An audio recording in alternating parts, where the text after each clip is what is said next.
Assalamualaikum warahmatullahi wabarakatuh. Untuk pertemuan kali ini, Bapak akan menyampaikan secara langsung materi tentang kebahasaan teks prosedur. Langsung saja kita masuk ke materinya. Yang pertama ada kata kerja perintah atau imperatif.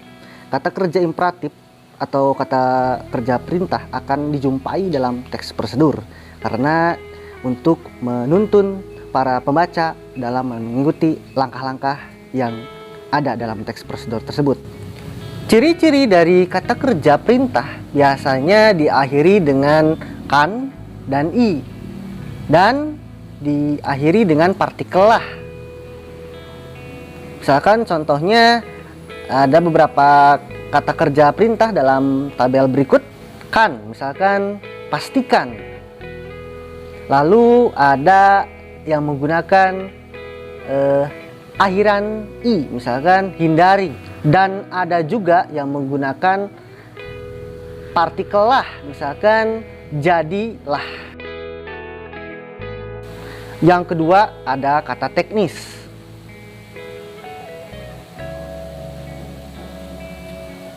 Kata teknis merupakan kata yang berhubungan dengan suatu bidang tertentu yang berhubungan dengan topik yang sedang dibahas.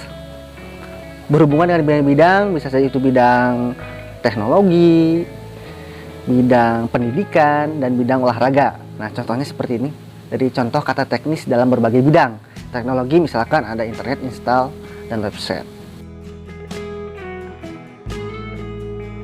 Yang ketiga ada konjungsi penjumlahan.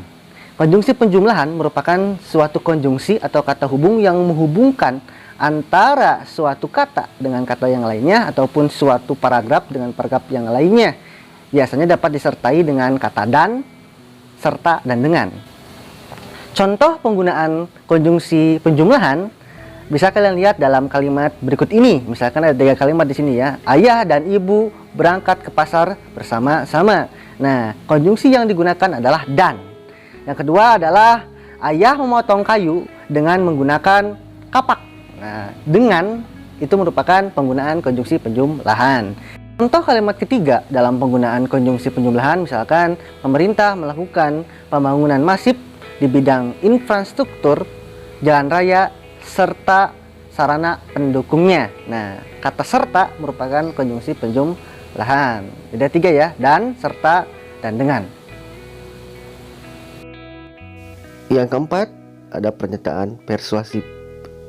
Biasanya berisi tentang himbauan dan permintaan terhadap sesuatu kepada seseorang. Kata yang digunakannya biasanya ayo dan mari. Contoh pernyataan persuasif ada dalam kalimat berikut ini. Ayo belajar yang giat demi masa depan yang cemerlang. Yang kedua, ayo berolahraga secara teratur setiap hari agar tubuh tetap sehat. Nah, yang ketiga, mari kita terapkan pola hidup yang sehat. Ada kata ayo dan mari. Itu merupakan beberapa contoh pernyataan persuasif. Yang terakhir ada deskripsi alat. Deskripsi alat adalah sebuah hal yang menjelaskan alat yang digunakan dalam teks prosedur, yang dideskripsikan secara jelas dan sedetail mungkin. Contoh penggunaan deskripsi alat dalam teks prosedur ada dalam kalimat berikut ini. Misalkan salah satunya jumlah tomat yang dibutuhkan dalam memasak nasi goreng berjumlah 2 buah dan berukuran sedang. Nah, jadi alat yang dideskripsikan di sini adalah sebuah tomat. Akhirnya untuk kebahasaan teks prosedur sudah disampaikan. Mudah-mudahan kalian dapat memahaminya, dan apabila ada kesalahan ketika menyampaikan, mohon maaf. Sekian dan terima kasih atas perhatiannya. Wassalamualaikum warahmatullahi wabarakatuh.